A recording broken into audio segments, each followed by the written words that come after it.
नमस्कार विद्यार्थी मित्रांनो. अपूर्णांकावरचा अजून एक आपला एक व्हिडिओ. यामध्ये आपण इंटरेस्टिंग एक्झाम्पल बघणार आहोत, ज्यामध्ये खरंच काहीतरी इंटरेस्टिंग आहे. बघा, एकदम इंटरेस्टिंग एक्झाम्पल. त्यातलं पहिलं बघू आपण. 3/5 7/4 त्याच्यामध्ये कोणता अपूर्णांक आहे? प्लस नाही, याच्यामध्ये असणारा अपूर्णांक शोधा. 3/4 आणि 5/4 असं याच्यामधला अपूर्णांक कसा शोधणार आपण? सिंपल गोष्ट आहे. 3+7 करा अपॉन 5+4 करा, म्हणजे किती? 10/9. हा त्याच्यामधला अपूर्णांक. 10/9 याच्यामधला म्हणजे याच्या दरम्यान येणारा अपूर्णांक हा असू शकतो. 10/9 झालं. इंटरेस्टिंग एक्झाम्पल आहे ना. अजून एक बघू, दुसरं एक्झाम्पल इंटरेस्टिंग. तर आपल्याला असं दिलं नसतं, 3-4 अपूर्णांक दिलेले असतात. आपल्याला सांगितलं सर्वात लहान अपूर्णांक कोणता, सर्वात मोठा अपूर्णांक कोणता. फॉर एक्झाम्पल पहा, 1/2, 3/4, 2/3 असं आहे त्याच्या. हा, असे आहे त्याच्यामध्ये लहान कोण मोठा कोण असं करायचं. तर आपण काय करतो जनरली, या सर्वांचा लसावी काढतो. बरोबर आहे. सर्वांचा लसावी किती? 12. बरोबर आहे. डिनोमिनेटर 12 म्हणजे 12 येण्याकरता मग आपण याला 6 ने मल्टिप्लाय करू, म्हणजे हा 6/12 झाला. 12 येण्याकरता या दोघांना 3 ने मल्टिप्लाय करू, म्हणजे 9/12 झाला. 12 येण्याकरता आपण या दोघांना 6 ने मल्टिप्लाय करू, म्हणजे हा 6 नाही, 12 येण्याकरता आपण 4 ने मल्टिप्लाय करू, 8/12. बरोबर. म्हणजे याच्यावरनं हे झाले, डिनॉमिनेटर सेम झाले. तर न्यूमरेटर वरनं आपण सांगू शकतो की कोणता मोठा करतो. परंतु असं जर असलं तर 4/5 हा एक अपूर्णांक आहे. 9/10 हा एक पूर्णांक आहे. 12/13 हा अपूर्णांक आहे. आणि 15/16 हा एक अपूर्णांक आहे. तर याच्यामध्ये सांगा सर्वात लहान कोणता, सर्वात मोठा कोणता. आता याचा सही काढणार का आपण? नाही ना. याच्याला सही काढायला गेलं तर कॉम्पिटेटिव्ह एक्झाम एकच एक्झाम्पल टाइम संपून जाईल. बरोबर आहे की नाही. आता मग याच्यात लहान मोठा कसं काय ओळखायचं आहे की नाही. त्याच्यात एक टेक्निक आहे. याच्यात जर तुम्ही ऑब्झर्व केलं तर डिनॉमिनेटर हा जो आहे ना, अंश आणि छेद याच्यामध्ये एकचा फरक आहे की नाही. अंश आणि छेद, अंश आणि छेद, अंश आणि छेद, म्हणजे हा अंश आहे ना, हा छेदापेक्षा एकने लहान आहे, एकने लहान आहे. असं जर असलं तर, जेव्हा अंश हा छेदापेक्षा एकने लहान असतो, असं जर असलं तर ज्याचा छेद मोठा तो अपूर्णांक मोठा, म्हणजे हा अपूर्णांक हा मोठा. काहीच करायची गरज नाही. सर्वात मोठा अपूर्णांक याच्यामध्ये हा असणार आहे की नाही. Interesting example.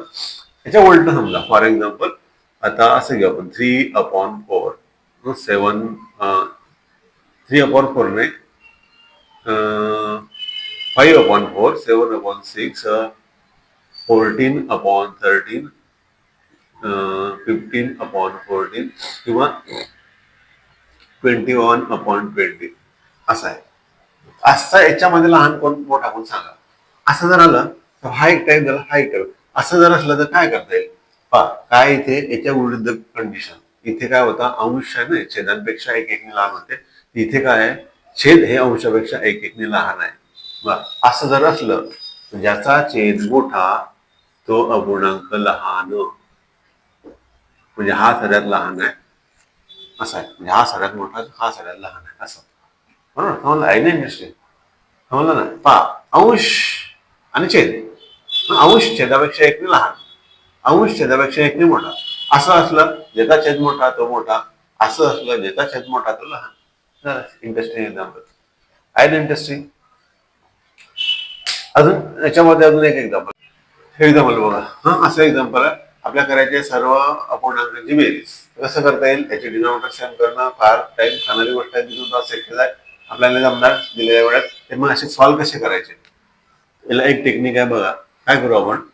हे डिनोमिनेटर आहे ना, हे म्हणजे छेद आपण म्हणतो त्याला छेद फॅक्टर पडा. म्हणजे फॉर एक्झाम्पल मी करतो असं, 5×6 बरोबर, 5×6 6×7 प्लस 5 7×8 प्लस 8×9 आणि प्लस 9×10 है ना.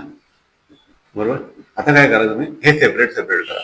1/5 - 1/6 झालं. प्लस याला पण करा, 1/6 1/6 - 1/7 झालं. याला पण करा, 1/7 - 1/8 असं करा. 1/8 - 1/9 1/9 - 1/10. आता तुम्ही म्हणसान याचं हे असं कसं काय झालं. हे वेगळं आहे, याचं सांगत बसलं तर भरपूर टाइम लागेल. त्याकरता तुम्ही मला जॉईन करा, क्लासला जॉईन करा, तुम्हाला सर्व समजेल.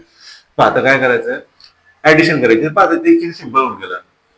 हा 1/6 म्हणजे 1/6, हा 1/6 negative positive 0, negative positive 0, negative positive 0, negative positive 0, म्हणजे उरलं काय मग शेवटे 1/5 वजा 1/10. आता हे सिंपल सॉल्व्ह करा, तुम्ही करता येत आपल्याला. 2 - 1 म्हणजे किती, 1/10 आन्सर. And interesting. किती वेळ लागला, जास्त तर 20 सेकंद लागले असेल. परंतु टेक्निक जर तुमच्या डोळ्याखालून गेलेलं असेल तर तुम्हाला हे समजेल. त्याकरता मी माझा देण्याचा प्रयत्न असतो. समजलं. हे एक एक्झाम्पल आहे बघा.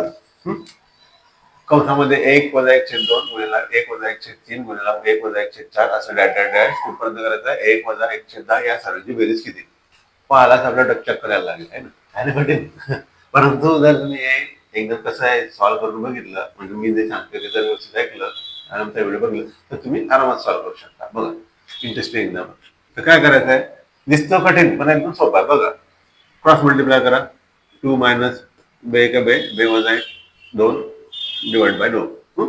3 वजा 3, 3 - 1, 3 - 1/3.